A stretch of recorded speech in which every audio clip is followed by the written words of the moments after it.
просыпаюсь, я улыбаюсь, я вижу небо, значит день в умах. Я не заразен, не безобразен, мне так прекрасно, что я сам не рад. Рюкзак на плечи, и в тот же вечер с тобой отправлюсь горы покорять. Пускай природа идет с неба в воду, нам безразлично, нам на все плевать. Я знаю, ты горы обожаешь, знай, гулять без облаков, знаешь, ведь я в тебя влюбляюсь, знай, когда мы высоко, на горной круче, намного круче, там альпинисты курят нашу, там лед не тает, сил хватает, не достигу я, но пусть напишу. Я знаю, ты горы обожаешь, знай, гулять без облаков, знаешь, ведь я в тебя влюбляюсь, знай, когда мы высоко.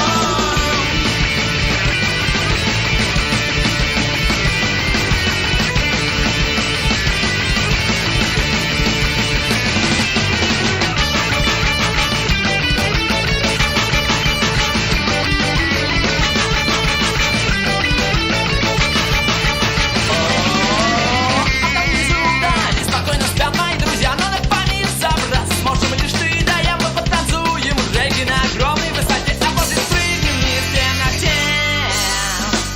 Над головою, летим с тобою, мы занимаемся любовью на лето, ты не стремайся и не пугайся. Прочувствуй лучше, ко всем телом высоту, высоту, земля все ближе, твой голос тише, 100 километров пролетим, мы упадем, но не убьемся, не разобьемся, а засмеемся, что в горы мы пойдем. Так необычно, но нам привычно, везде сначала начинать опять. А скоро вечер, и день не вечер, с тобой отправлюсь горы покорять. На Эвересте, в укромном месте, где нас никто на свете не найдет. Скатят ботинки.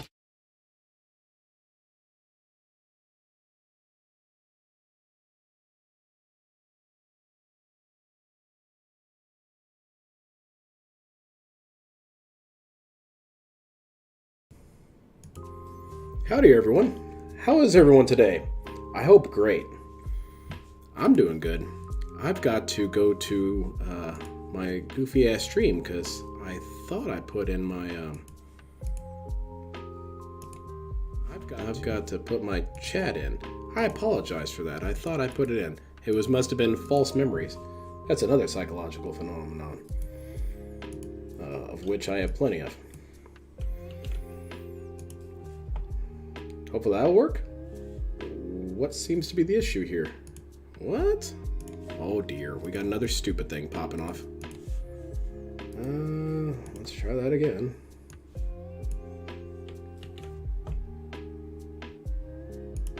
Okay,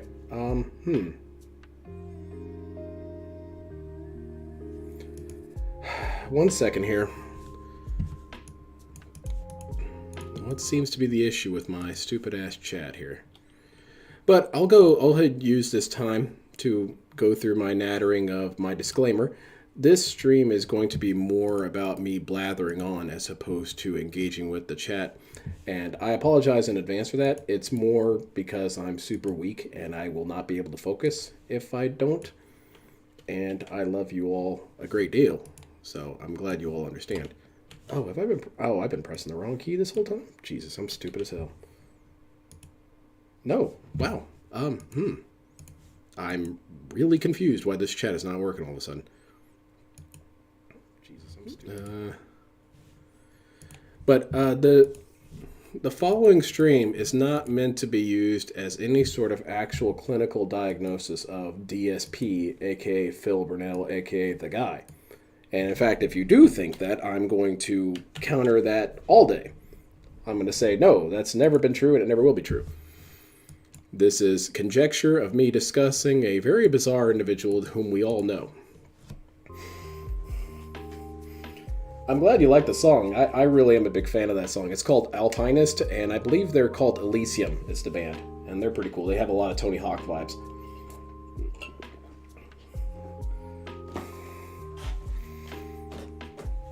So, let's get cracking with it.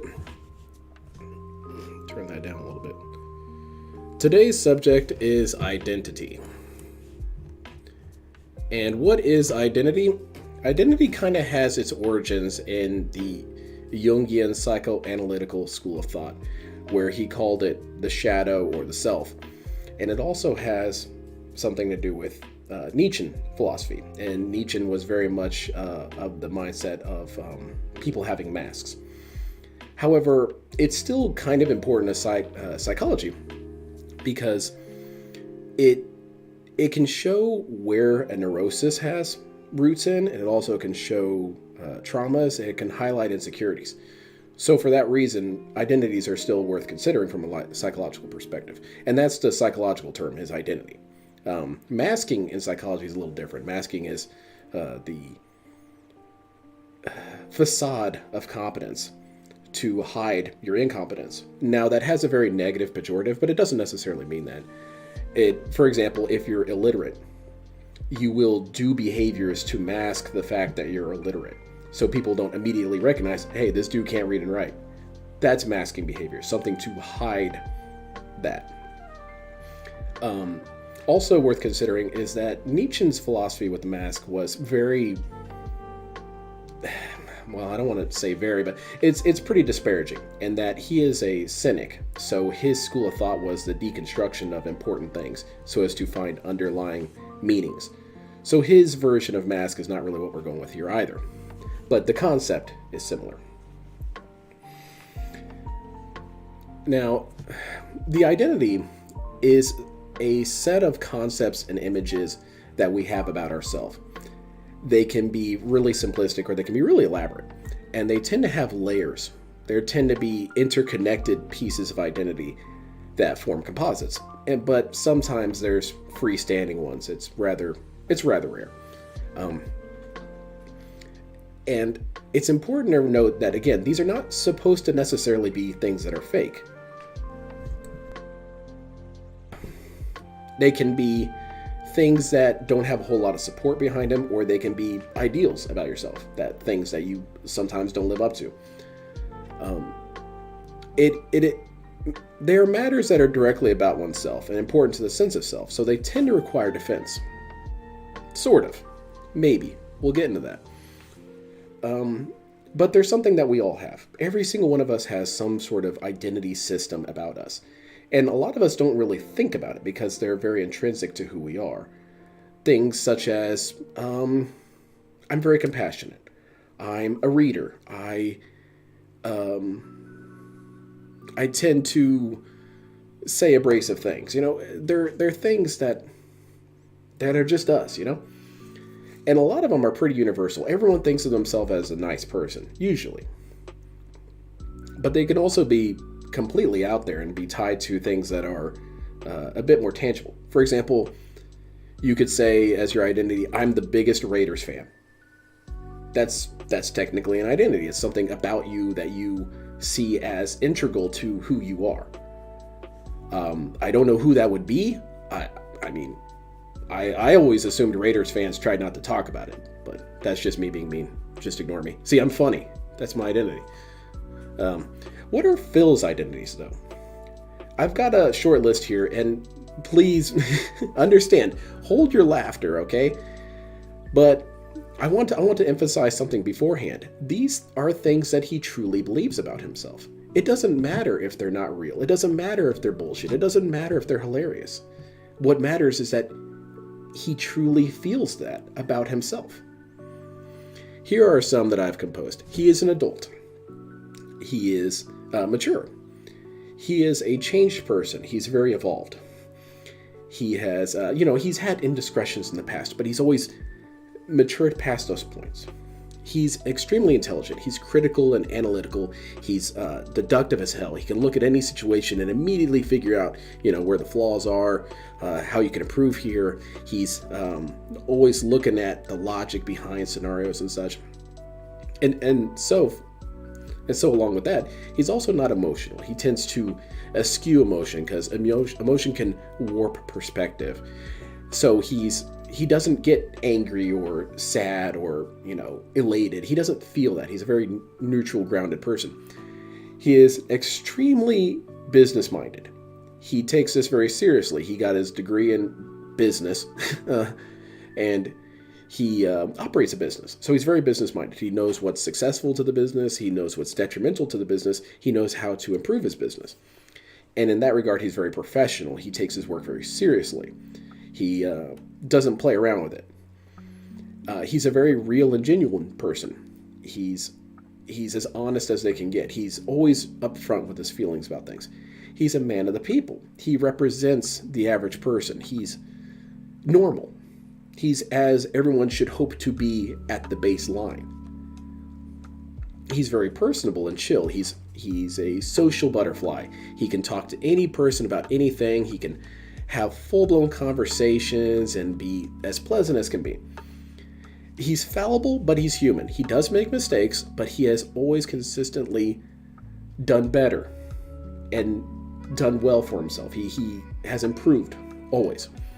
He's a very nice person. He's considerate and thoughtful of other people's feelings. He cares about people's well-being. If people are sad or depressed, he wants to reach out to them. He's a pioneer. He was innovative. He was one of the first YouTubers, and as such, he has this longevity is based on his getting the foot in the door, basically. He's done direct capture. He did food reviewing videos. He's done all these things that went on to be bigger things. And so he doesn't really get a lot of credit for it, but he started everything. And I saw it mentioned in the chat, he's a family man. He's very concerned about his wife. He's very concerned about his family's safety and how well they're provided for. He cares about his cat, and he wants to make sure that his cat is healthy. And he would never do anything to harm his cat. He would never do anything to spite his wife. He is a victim. Now, this one I want to pause on a little bit and say here, I'm not trying to be mean here with this list. I'm trying to be as upfront as possible and say, what does he truly believe about himself? And he does see himself as a victim. But it goes along with the next one in my list, and that's champion. He has been the consistent victim of abuse, mistreatment, betrayal, systematic issues that were somehow still targeting him. He's been the victim of misunderstandings, of sting operations, of all these things. But he's a champion because he's always persevered past these things. He has always been on the winning equation of things. He sticks around because he's a champion. He doesn't leave because then he would really be a victim, you see? And in that regard, he's also a hard worker because it takes hard work to stay afloat of all this. He's always here bright and early, ready to stream. He's always, taking his work very professionally. He does research on all the gaming stuff. He's very motivated to be a hard worker. And in fact, he feels that he's such a hard worker that when people suggest to him that maybe he could do more work, he seems genuinely confused that you could ask that much of him. He's a leader. He sees himself as, well, not anymore, but he used to see himself as the leader of a movement, a hateful army, if you will. He does still see himself as a leading figure into authority of games, or authority figure in of itself. He likes to think of himself as someone who has a lot of magnetism, that when he says, this company should do something about it, people are going to listen to that and follow it. And further, that goes into the trailblazing thing. He feels that he's a leader of innovations, that when he does an innovation, everyone else follows him. The other ones are he's a gamer. He is a lifelong gamer. It's his passion and also his career. It's something that he takes very seriously.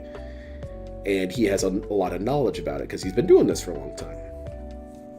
He's competent. He knows what he's doing. He knows what the correct answer is. He knows how to get himself to the correct answer. He knows how to get to the finish line. He demonstrates that competency a lot. And he knows when things are not the failure of his competency, but of other factors. He's competitive. He takes his success in things very seriously because it's important to him to be seen as a winner. He's unfiltered. He tends to just say whatever he wants to say, and he sees that as a form of honesty. And so we'll also say he's honest. He's very direct and upfront. He's not going to bullshit you. He's not going to give you these weird stories about anything. He's not going to give you the runaround. He's going to tell you like it is, because that's who he is. That's his identity. He's also very funny. He's a very funny and clever, entertaining individual. He says jokes that people find are amusing. He says things that you could see as coming from someone who's very witty or comedic. He's a very charismatic individual. He also can use this humor to amuse adults. He's not really particularly interested in amusing children. That's not really his forte. He's also very healthy. He takes good care of himself. He eats well. He makes sure to get regular exercise, and there's not a drop of fat on his body. He's not wings. He's very healthy. He's also very tough, and this goes along with the champion thing because he has a lot of resilience. He has a lot of staying power. He has a lot of ability to persevere through things, whether it's Dark Souls or YouTube in general. And then the last one, that one was kind of silly, I found, is that he's also very thick-skinned. He is an extremely mature person in the regards that he can take feedback. He can take criticism. Hell, he can even take joking and roasting. He's not bothered by things. Things don't penetrate his skin. Okay, that's the end of my list. So that all sounds hilarious to us. It all sounds like utter bullshit. And it's amazing. I'm a little proud of myself that I made through the whole list without giggling a little bit. But again, I go back to what I said earlier. It's not a matter if we think it's bullshit. That's not the factor here in what defines an identity, really. It's that he believes this is true. And if you look at this list, I would think that a lot of people will find something similar about that in themselves. For example, a lot of these, I'd like to think of myself as pretty intelligent, maybe. I'd like to think of myself as pretty nice. There are a couple on here that, no, they're not true. For example, the funny one, that's not true. And the fallible yet human, no, that's not true of me. I'm basically perfect. But, you see that in yourself as well. And that's because a lot of time identities are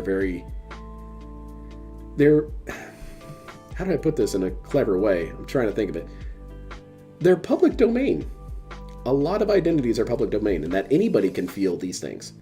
Because they're usually pretty positive things. Identities tend to be positive. They're things that you want to see as about yourself. No one wants to have the identity of being a dickhead. Not really. You'll have people say it, but not really. That's not really true. I don't think so. So when we have these things about us, these identities about us, we tend to take them pretty seriously and hold them to who we are. They're dear to us. It is important to me that I'm seen as a hard worker as such. And with that comes the need for defense. You need to be able to defend your identities, or do you? That's the question here. Because it's a symbiosis. We have to protect our identities, but we also have to have identities worth protecting. It's kind of a chicken and egg situation, really. And the identity will always be tested. It can be tested very directly. Someone saying, hey, you're incompetent. You don't know what you're doing. Or, hey, you're not funny. Shut up. Or it can be from yourself. For example, when I'm playing Armored Core and I'm getting bodied, I don't really need anybody to tell me I'm doing badly. Not because I'm pissy and cynical about it, but because my brain tells me that already. My brain's already saying, hey, man, you are not doing so hot. You got bodied. So that test of my identity of being good at Armored Core happened from myself. And that's along with general life experiences. You can experience things even outside of games or whatever where you think, oh man, maybe that's not true about me. And they tend to be pretty benign. A lot of the tests of our identities aren't trying to hurt us. They're not trying to poke holes in who we are. It's just not necessary.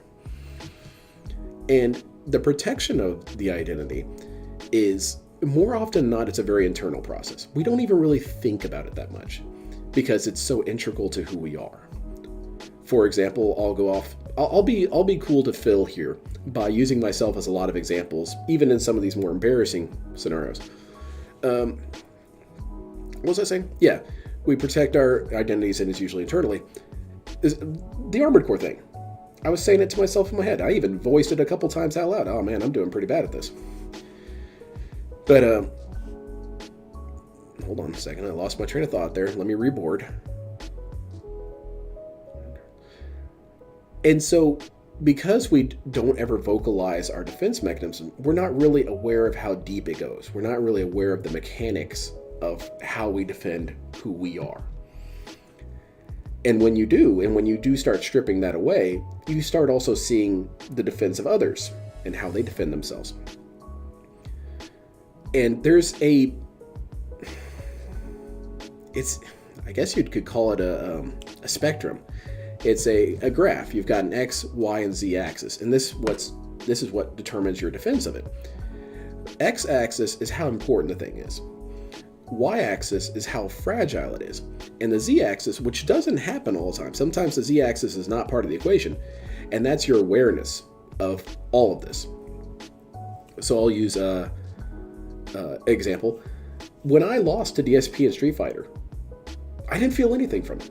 I didn't feel any sort of pain at all because it wasn't important to me. It was really low on that X-axis because it doesn't have meaning to me. Not really. Street Fighter's never really been my game. I've never really gotten attached to it. I don't even really care for a lot of the characters. It's just nothing to me. However, if DSP beat me in Gundam Max Boost, that is important to me because I like that game and I have a lot of identity attached to it. So, that would have bummed me out.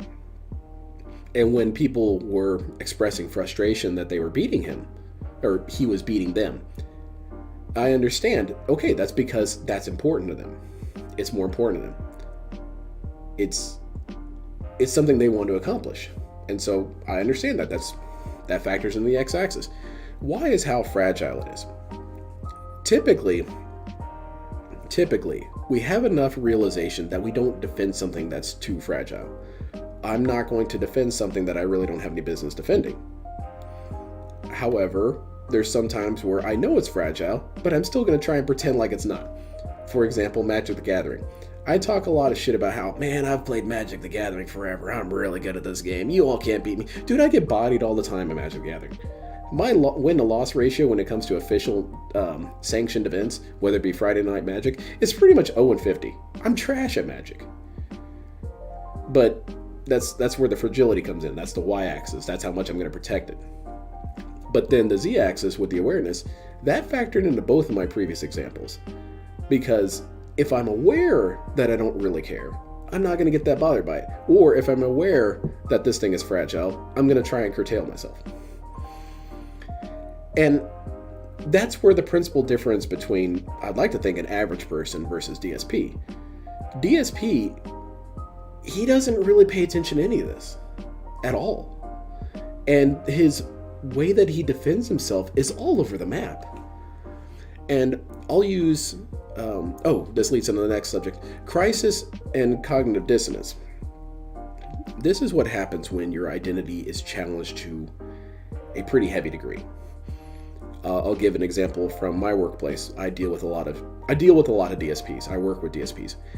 And these kids like to talk shit. They love to talk shit because there's really nothing else for them to do. Can you really blame them? If you had something else to do, you wouldn't be talking shit all the time. But they talk shit to me all the time, and it's whatever. And they say stuff like, you're fat, you're a loser, no one likes you, blah, blah, blah. You don't know how to do your job, you're incompetent, you're broke, look at those shoes. It's whatever. And the reason why I'm not bothered by it for the most part is because I just know that that's not true. I just know it's not correct. So I don't lash out at them. I don't verbally berate them for it. There have been a handful of times, maybe 3 or 4 times, where I ever really spoke up and said, that's not true, buddy. You're just wrong. You don't know me. You don't know anything about me. And that's when my button really is when they start questioning my professionalism, because I sound like DSP in my head when I think about it. I think, you're a nobody. You don't know anything. I'm a mature adult. I've got a degree. I make money. I've got a stable job. I've got freedom. Who are you? No, really, please tell me who you are that's so great that you have the capacity to judge me. You're nobody.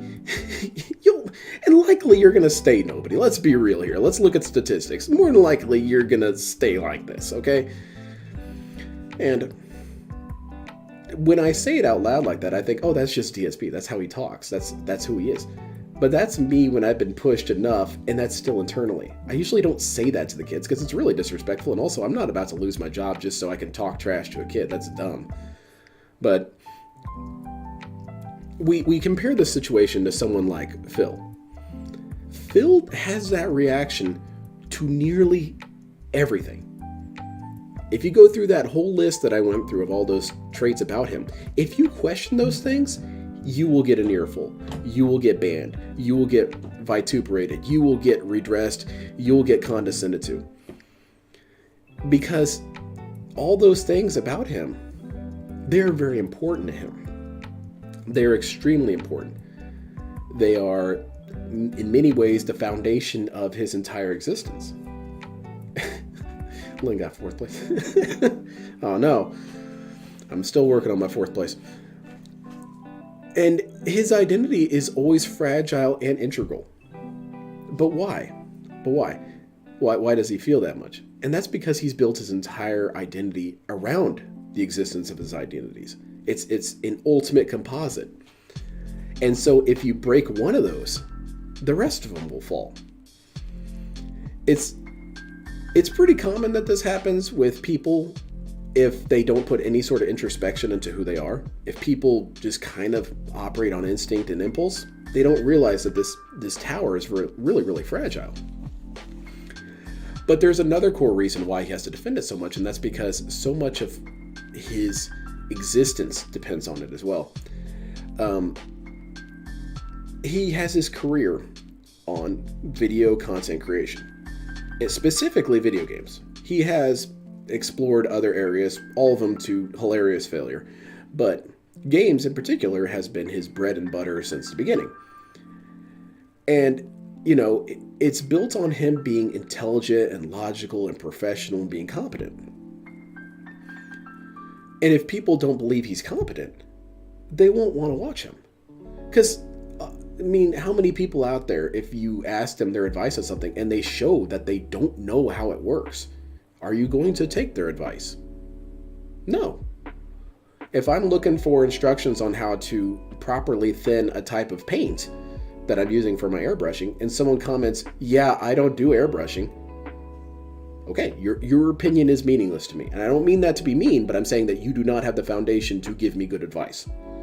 So, thank you. You can go find another forum. That's how DSP is so afraid. Is because if you very quickly figure out that this dude does not know what he's doing, you're gonna leave.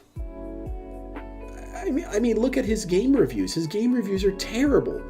They're all built on him being shit at the game. And most people can immediately recognize that. So you can see why he's so scared and why he's so concerned about that. I mean, it makes sense. It makes sense why he's so scared. I'll give him credit for that. If you were in that kind of scenario, that shit's terrifying. Your livelihood depends on you basically, lying to people, masking, if you will, masking your incompetence. And on some level, it's a level of unconsciousness. Now, unconsciousness, this is my personal take on consciousness. I really don't like to attribute things to unconsciousness because it's very intangible. You can't measure it. You can't measure unconsciousness. It's too nebulous, It's too Freudian. But there is something there of a realization that you're screwing up, that you're not doing so hot. And definitely DSP has this. Definitely DSP realizes on some level that he's a complete shit show and that he doesn't know what he's doing and he's flying around by the seam of his pants. And he has to realize on some level that people can see this, that it's not something that he's doing a good job of hiding. And I think that's also where I put him in with the Side Scrollers interview. I think the Side Scrollers interview made it impossible for him to ignore it. He could no longer say this is just in my head. No, it's right in your face. You're bad at this shit. And what's the shit that you're bad at? All of it. Every bit of it you're doing ass at. But he isn't coming. Hold on, I lost my train of thought here. Okay, and I was gonna say this is where confidence comes into these things. When I'm getting undressed, hold on. When I'm getting redressed, there you go. When I'm getting redressed by the dumbass kids at work, I I don't feel that concerned about it because I'm confident. I know that these things that they're saying are not true. I know it. So I'm not bothered by it. Unless I've been hearing it nonstop for several weeks, then I'll get slightly annoyed. DSP, if he truly had confidence in these things, if he truly had confidence in his identities, he would not be as defensive about them. Because if someone says, hey man, you suck at this game, yeah, probably. Or no, actually I'm really good, I'm just kind of having an off day. You know, stick around, you'll see something good. Now compare that to DSP. DSP, you suck at this game. Comments are now disabled. Where's your confidence at, dude? Where's that at? But there is something about a pignosis of the self that he does. Because a lot of this internal defense that we do, or even external defense, we're not just doing it to them. No. We're not just defending ourselves to the person who's talking all this shit, saying stuff like, DSP, why don't you start your stream on time? No, we're not talking just to those people. We're also probably more so talking to ourselves, because it's a system of reminding us that these things are important. It's a system of reminding us that, no, actually I am competent. No, actually I am skilled. No, actually I do know what I'm doing. You're a dumbass kid. You don't know what you're talking about. You have to convince yourself on some level. And DSP is straining that. DSP has been straining the load capacity on convincing yourself for the longest time. Probably since, his days as a fighting game competitor. He really is effectively lying to himself after a while. That's why also I think that he puts so much passion into his defenses, is because he really needs to believe this. It's important to believe this because shit's looking bad. But let's see here. And it goes towards the crisis. A person shows up and he doubts Phil, and he lays into them always. And he derides them, they're children, they're stupid. Or my favorite is, they're just wrong. That one's been a particular favorite of mine recently with the garbage disposal thing. Phil, I don't think you're using your garbage disposal right. His response, you're just wrong. I don't have time to berate you any better than that. You're just wrong. Okay, again, DSP, I'll be real here. I have done that before. Again, with the kids, they'll say something stupid. I'll say, man, you're just wrong. I don't have time. I don't have time to tell you how stupid you are, okay? We can't be here all day. But with DSP, that's just his technique. You're just wrong. And he can't ignore anything. He can't ever let things go. Look at how glued he is to chat. He's looking for two things, praise and condemnation. And condemnation encompasses everything that's not praise. So he needs to ban you. He has to ban you. I go back to how I got banned from his chat once. And I think I only take it so seriously because it really frustrates me how DSP says that, people need to be more respectful. People need to be more decent on the internet. And I really have a hard time seeing why my question got banned. I don't get it. And for those who don't know, people who do know, I'm sorry, I'm going over it for the 4 millionth time. He was screaming and crying about Mimic Tier and said that Mimic Tier was OP and that it ruined the enjoyment of the game and made people bored of watching it, because why would they want to watch Mimic Tier just solo bosses? To which I said in his chat, very respectively, I said, how is it that scum saving or save scumming is better than Mimic Tier? To which DSP leaned over and banned me. This goes to his defense mechanisms. I have called him out. I have said, DSP, I don't think you know what you're talking about. Or furthermore, I'd like to see you explain this scenario. Please explain this discrepancy. No, banned. And that brings us to the next part, and that's the evidence of contradiction. When you're against the wall here, and someone's pointing out, hey, what you're doing is inconsistent with what you've said. What you're saying is inconsistent with the person that you're portraying yourself as. And I want to go on a quick little side here. I had a really enlightening moment from a friend of mine. We were talking about narcissists the other day, and she noticed something that I had never really noticed. And the reason why narcissists keep getting exposed as hypocrites is because for a narcissist, social communication is something to be won. you can be the victor of a conversation, which I think most people would think that's rather silly. I mean, I'm not trying to, what do I get? Do I get a medal if I did the best in the conversation? Well, sort of. Because to a narcissist, they think everyone else who was in that room is going home and telling their friends and family, hey, you know this Philip Burnell dude? He's pretty damn smart, man. He's really clever, and he's really deductive. He's very intelligent. But a narcissist doesn't have any stances. They tend not to.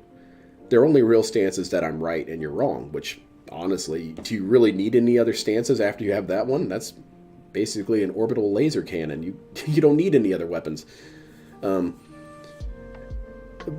what happens with that is that you say whatever you think you need to say to win the conversation, to win people over, to show off that you're the most intelligent, the most clever, the most practical. You're the most. And after you've completed the conversation and been the victor, you don't care about what it is you actually really said. You don't care. It's not important. What's important is that people go home and tell their friends and family that you're the greatest. That's what's important. So how does that factor into hypocrisies? Because they don't keep track of whatever it was they said. That's not important, like I just said. So inevitably, they will get caught. Or not even so much caught. Caught's very negative. You get asked why it is that you had said Tuesday this, but it's Thursday and now you're doing the opposite. Why is that? And a narcissist will get so bent out of shape because in their mind, I guess, I'm going off what my friend said, and I really think she's onto something here. A narcissist felt like the conversation was over. I've already won that discussion. There's no reason to go back and discuss it further. This conversation we're having now, I'm currently winning that one as well. So, heads up. Sorry, I just read chat there for a second and I got distracted. I'm sorry. Nothing's going on, Salty Wizard. I'm doing the DSP psychology stream. We're not covering DSP's recent antics. That's another shit show. But when it comes to that kind of thing where it's a competition of language, that's DSP to a T. Because whenever he has these moments where he has these hills that he dies on, he doesn't care about the hill. They don't mean anything to him. He just wants everyone to see him as bright and intelligent. That's it. He wants you to praise him. He wants you to see him as something cool. After that, who cares what he said? That's years ago. My favorite example of that recently, and it's something I think about every once in a while. It brings a little bit of a smile to my face because how much it annoyed me. I guess that's kind of crazy of me to think that. When he was going on this long-ass rant about how Walmart is evil. And this kind of goes in with the winning of a conversation thing. He said stuff like, Walmart siphons all the money out of communities and it's bad for local businesses and it's, it's not as good for people's jobs as they think and it ruins, local areas and whatnot. To which I say, yeah, that's pretty much correct. There's been scores and scores and scores of data showing that's true. That Walmarts are more detrimental than they are handy.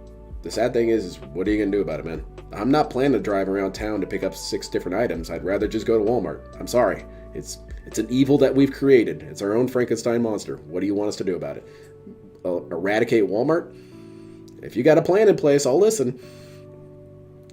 But so he says all this. And the real reason why he hates Walmart is because, poor people go there and he can't have any of that. But, fast forward a couple months. And he's talking about his buttons for his fighting stick. I need new buttons. And when I first heard that, I thought, he's gonna go to the fighting game place. What's it called? Oh well, the parts places that they have online. Fightcade? That's not right. Focus Attack. There you go. Focus Attack. I thought he was gonna go there and buy some parts. Because he had just said that you should be concerned about local business. Now, granted, that's on the internet, but it's the same system. You want to support smaller websites, more specialized websites, right? If you have that kind of mentality. No, we're not doing that. We're going to go to Amazon. Well, Amazon's the Walmart of the internet. How can you be against Walmart, be pro Amazon? And that's what I'm saying. That's a small contradiction. It's not really that big a deal. But DSP, he has to make it a big deal. Because how dare you? How dare you call me out? And someone did thankfully ask him, they said, why don't you just order from somewhere else? Why do you have to get Amazon overnight delivery? And his response was, well, I'm a businessman, dude. I need these for my business now. Okay, I'll accept that new narrative. Okay, there is a difference. Why can't you have that same narrative for other people? Maybe the people going to Walmart are just businessmen. Maybe they need to get this shit now. I need this salt shaker now. No, it doesn't work that way. He can be a contradictory dickhead all day. And I'll use myself as an example of how this functions. Again, how is it fair of me? I'm surprised no one's asked me this, but I'll go ahead and answer it before anyone asks me, especially a DSP fan. I'm surprised none of them have asked me this. How it is that I can make fun of DSP's wife, DSP's family, and even joking about T's death. How can I do those things when I would be annoyed if DSP did that to me? My answer to that is because that's a contradiction. How can I have that sort of approach to DSP when I probably wouldn't like it back? My response would be, my wife's not bothered by the stupid shit that people on the internet say. It's kind of a gift she has. I admire it. Two, T's dead, man. I don't know quite how to put it that way for you. Do you think T would be a fan of DSP as he is now? Do you really think so? Do you really think so? No, of course not. But all these defenses that I'm saying, maybe they don't add up. Maybe I still look like a complete shithead. Probably. I'll admit it, probably. But that's the system that works, is this defense of who you are, defense of your identities. And we go back to that spectrum where it's fragility plus importance plus awareness. DSP has zero z-axis. It's not even there. So he's not aware of what he's doing. And everything is important, because if you strip away one thing about DSP, the whole thing crumples. And everything is fragile. So it really explains why he blows up all the time. And that's why he denies it, he blames away, he redirects, he retcons, he plays dumb, he declares himself as a victim, he blames the trolls and their network of spies. He wants his cake at all times and to eat it too. He wants you to believe these things because he needs you to believe them. And the simultaneous belief of things that are very clearly contradictory. He needs you to believe he's a mature adult, worthy of recognition while he struggles with basic tasks and responsibilities. I watched his footage of him playing, Starfield, struggling to build a ship. Struggling. This dude would have died if a gun was to his head to do that. But he needs you to realize that it's not his fault. It's not his fault. What you're seeing on screen, a person who's made games his whole life, being trash at a game, it's not his fault. It's Todd Howard's fault. So all you detractors who are making videos saying, DSP stupid at Starfield, what they really need to be doing is making videos saying, Todd Howard's stupid, he makes game too confusing. He needs you to believe that he's a family man, while also pissing away all his money, blowing all his money. 13 grand the other weekend on mobile games. Look, man, I could understand if you were super balling. If you're a millionaire, shit, who cares, man? But no, that's your life savings essentially. And he needs you to believe these things that coexist, because at his core, he needs to believe these himself. He needs a reason why he's failing at games, and it can't be because he's bad at them. It has to be because Todd Howard's a dickhead, which I don't know. I have never met Todd Howard. He seems kind of weird, but whatever. Maybe he's really cool. You should play Gundam Maxi Boost. And then the crisis results, how this all falls out. It's really a good thing that I waited this long to do this, because the perfect example happened with the depression joke with the Honda thing. As someone who suffered my bout of depression, I had my episode with it. I won't say I've triumphed over it, but it's just, it's there. It's like the sun, you just deal with it, You wear a hat. I didn't really find his comment about the Honda joke to be that offensive. It was a little dumb, it was a little crass, and just really clunky and trash, but it didn't hurt my feelings. It didn't hurt my feelings for other people. In no way did I feel like people would get hurt by that. But I can understand that people are. I'm not saying you're wrong to be hurt by it. I just didn't perceive how you could be wrong by it. Whatever.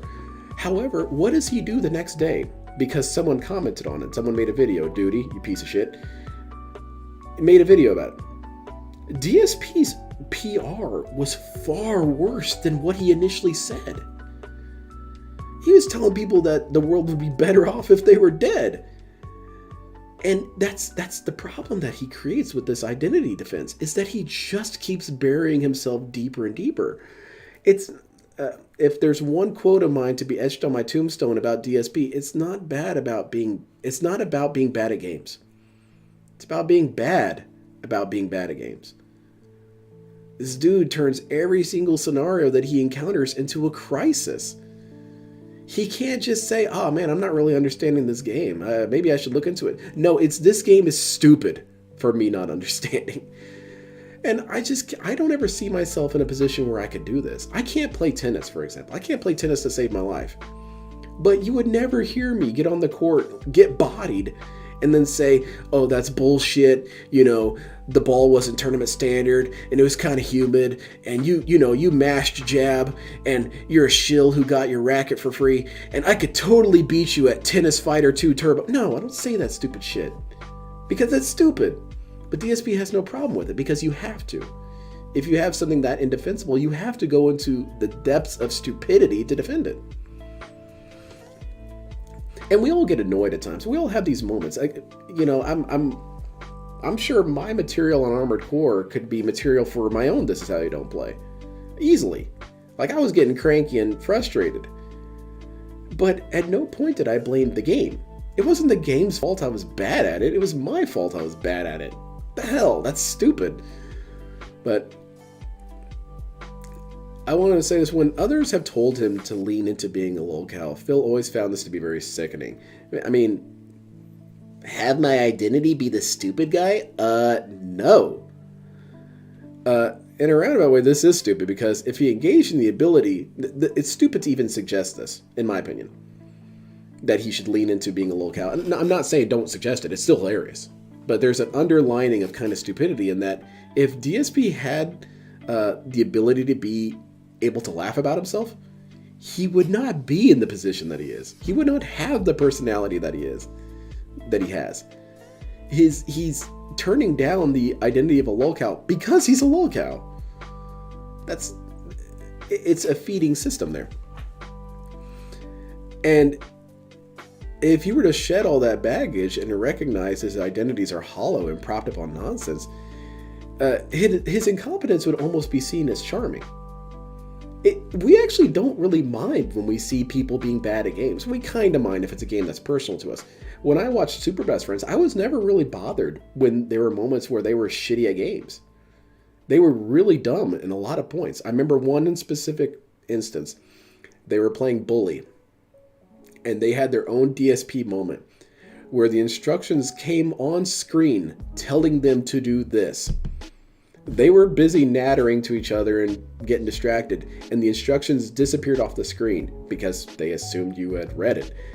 And then afterwards, they got confused. What do we do? And see, little moments like that, that's not bad. It's charming to some degree. And DSP could have harnessed that, but he can't. He can't. And if he were to actually recognize these contradictions, he would have to change things about himself. For example, if he really realized that spending all this money on stupid shit while his wife... That's another reason why I don't really have a lot of trouble talking shit about his wife. It's because DSP doesn't even care about his wife. His wife means nothing to him. She's a piece of armor to him. And once she drops dead, she's going to be a source of begging from him. She is meaningless to him. So it's kind of weird to ask me to have more respect for her than her own husband. I mean, come on. But I was saying that if he was willing to accept this contradiction that, you can't go blowing your money on stupid shit while your wife is more or less, I don't know, I guess you could say stimulation free and possibly being evicted because eventually you're going to lose the house, DSP, if you keep spending all this money. He doesn't think about that because if he thinks about it, then it's indefensible and he has to change, and he doesn't want that. But we're drawn to personalities, you know? We're drawn to these weird individuals. And seeing Phil get bonked on a fighting game and then scream that they were lucky and didn't earn it, then ban people, it's captivating. It's fun watching DSP. And he could have harnessed that, but he can't because then it wouldn't exist, right? And it helps us to empathize with our fellow human beings, that we can see people's failings and see them triumph over them. When he talks about himself and the notion that people like to see me overcome struggles, which is its own contradiction, because whenever he has to encounter struggles, he gets pissed. He never tells himself, no, this is good. This is a good struggle, because then when I overcome it, people will be hyped. No, he doesn't ever say that or internalize that or think that. No, his reaction is always anger. Okay, whatever. But it helps us identify with him if he did that without blaming the game for it. Well, all this depends on letting these defenses go, and he can't do that. Because to recognize that it's built on nothing it's very traumatizing. Maybe it's weird of me to say this, but I kind of understand why DSP is how he is. Because he's in too deep. He spent way too many years as DSP to stop being DSP, if that makes any sense. He would have to do a complete revolution on himself. He'd have to be a completely different person by the end of it. And that shit's hard. For a dude who sings... Here, I'll end with my last sentence here on my outline. For a dude who sings praises of his growth and maturity, he has successfully managed to avoid either. Well, that's all I got for today's stream. That was fun. This one was a little bit of a smaller one because it attaches into the mother one. I feel like he probably got some of his identities from his mother, especially the one about the logical one. I have this feeling in the back of my head that his mom told him so many times, "You're very intelligent, Phil. You're very smart. You're very creative. You're very funny." You shouldn't lie to your kids. That's dangerous.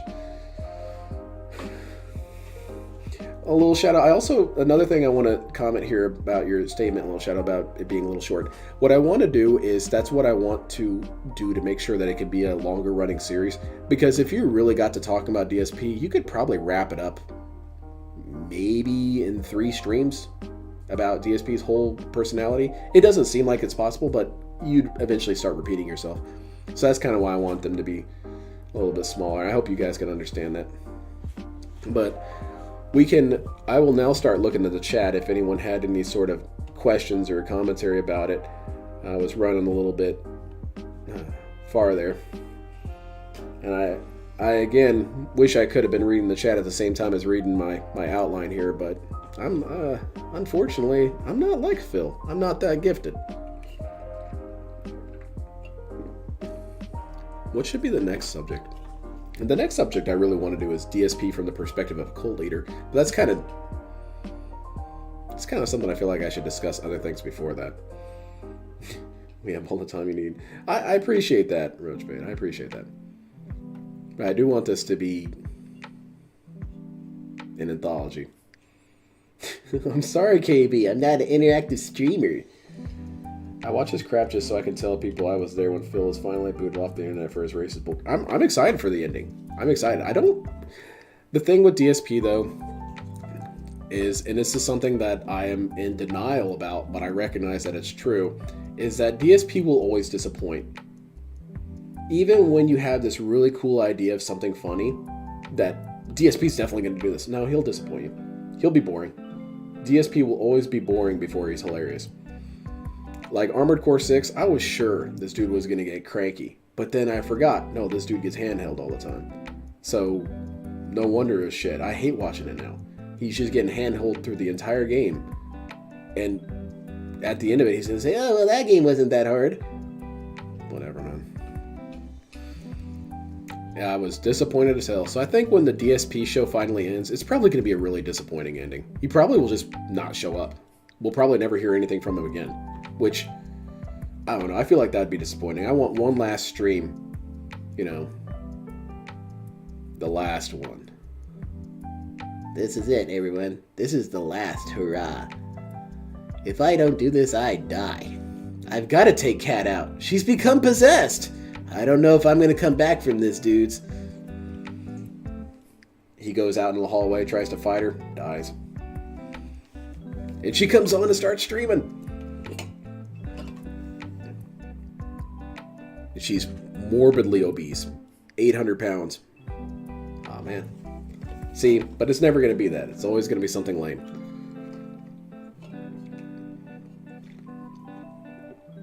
My favorite part of writing this, though, this outline, was the fill identities. Those ones were very, very fun to write.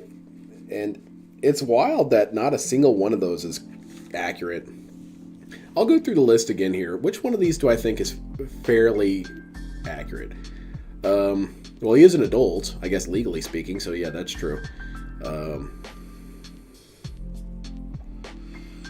I would say average is honestly kind of a decent one, because he is pretty average in terms of the bell curve. He's definitely below average, but he's close to the middle, I think.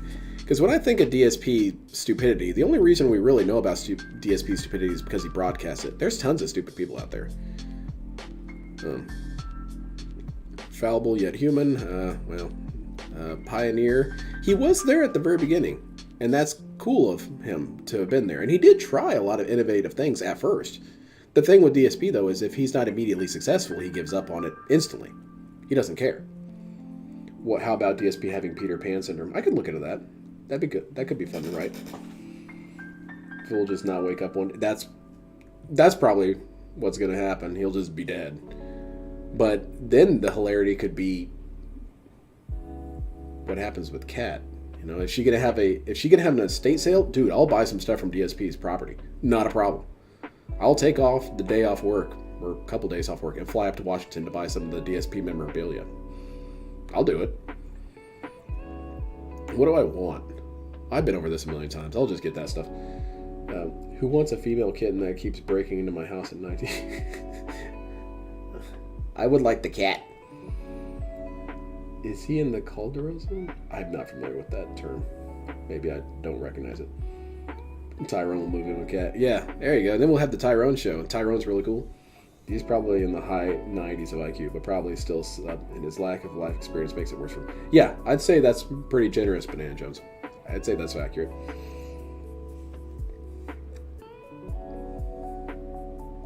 That would be cool to buy the phone. She's probably going to keep that one, though. How much do you think of Phil's bad behavior is because DSP became his personality? I mean, arguably all of it. DSP spent so much time being DSP that what else is there? And he's been in this position where he has to retcon himself. You know, I'm not like who I used to be. But no, you're somehow worse. So what evolution are you making? I guess technically that is how evolution works. You can evolve in multiple different directions. DSP has managed to evolve backwards. Fantastic. He treats this like a job he hates. He hates streaming and video games. I'm telling you, when I was watching that clip of him playing Starfield, I got kind of annoyed because I was thinking, man, just send the game to me. Or better yet, send it to someone who'd appreciate it. But then again, it's digital, so, you know, that's impossible to really say that. But it's the feeling that I have, is that you don't enjoy this shit. You don't at all. Let people who enjoy things enjoy them. You hate it. I mentioned that on the other stream, how weird it would be if DSP had any other line of work, and he did that. Yeah, I'm an architect. I hate building buildings. They're all pieces of shit to me. I hate everything to do with it. You want me to build you one? Man, I'm not going to build you a very good one. It's going to be trashy and it's going to fall apart. I'll build you one. No, thanks. I'll pass. Thanks. Kat will marry another. Yeah, Kat and LTG. That'll be pretty cool. She's there in the background playing with the cat in the cat tree.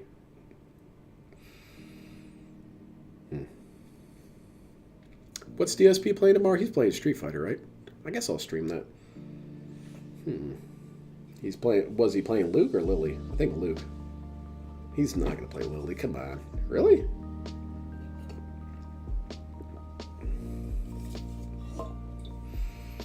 Cat and Sire. Oh, God. That'd be some ugly-ass children. Quasimodo. I don't know. Maybe they somehow turn out okay. that's it from me for tonight. Thank you everyone so much for joining me for the DSP psychology. I will mull over what the next topic is going to be. Again, I'm trying to keep these pretty fragmented and distinct because it's a pretty easy thing to do to make the quilts of DSP's behaviors. That's why you got to go one square at a time, right? The guy is so dumb, though. He paid extra for early access to Starfield, didn't take full advantage. No, and I don't understand why he even plays that game, because that game is very clearly about exploration and creativity, and DSP is not really down for either. But he wants to, capitalize on those day one views. Why would you want to watch day one views of someone who's essentially mentally disabled play the game? I mean, that seems kind of macabre to do that. I wonder how this asylum patient is doing playing this. Man, you've got something wrong with you. That's me. I have something wrong with me. I'm a negative detractor, dude. Anyway. Thank you again, everyone. I know I already said it, but double thanks. Triple thanks, even. I guess I'll hop out of here. I'm going to be here tomorrow to watch the bullshit with the lag and the rollback netcode and the mashing jab and probably a bunch of wake up supers and spamming headbutts. No, that's his thing. Never mind. We won't see that.